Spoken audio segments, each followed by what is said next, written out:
एखाद्या नवीन व्यक्तीला वाचनाची सवय लावणं किंवा पुस्तकांची गोडी निर्माण करणं हे खरं तर फक्त त्या व्यक्तीच्या स्वभावावर अवलंबून नसतं, तर तो व्यक्ती वाचनासाठी सुरुवातीला कुठली आणि कशा प्रकारची पुस्तकं निवडतो यावर खूप डिपेंड असतं. म्हणूनच आजच्या व्हिडिओमध्ये खास नवीन वाचकांसाठी मी अशी 2 सुंदर पुस्तकं सांगणार आहे.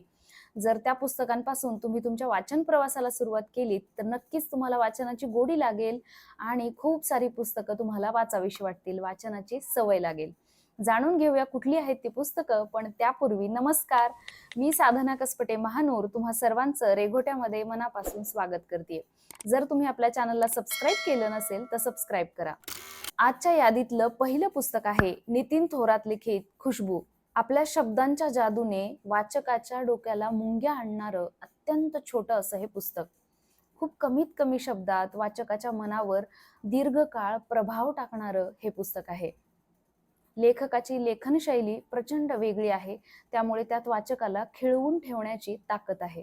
लेखक वाचकाला शब्दांच्या जाळ्यात असं काही अडकवतो की पुस्तक वाचून संपलं तरी सुद्धा ते पुस्तक खाली ठेवावंसं वाटत नाही.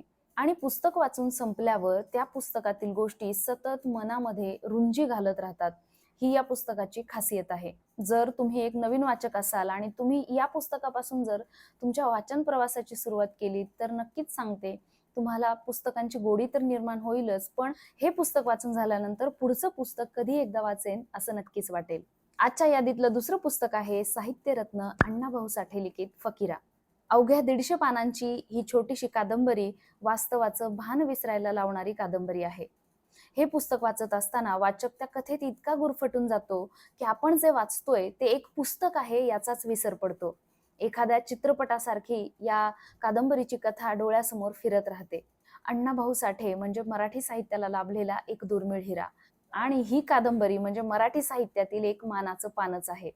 मित्रांनो, तर ही 2 पुस्तकं तुम्ही नक्की आवर्जून वाचा. या 2 पुस्तकांपासून जर तुम्ही तुमच्या वाचन प्रवासाला सुरुवात केलीत, तर मी 100% खात्री देते की तुम्हाला वाचनाची गोडी लागेल आणि वाचनाची सवय लागेल. कसं वाटलं हे रिकमेंडेशन मला नक्की कमेंट करून सांगा. आवडलं असेल तर आपल्या चॅनलला सबस्क्राईब करा.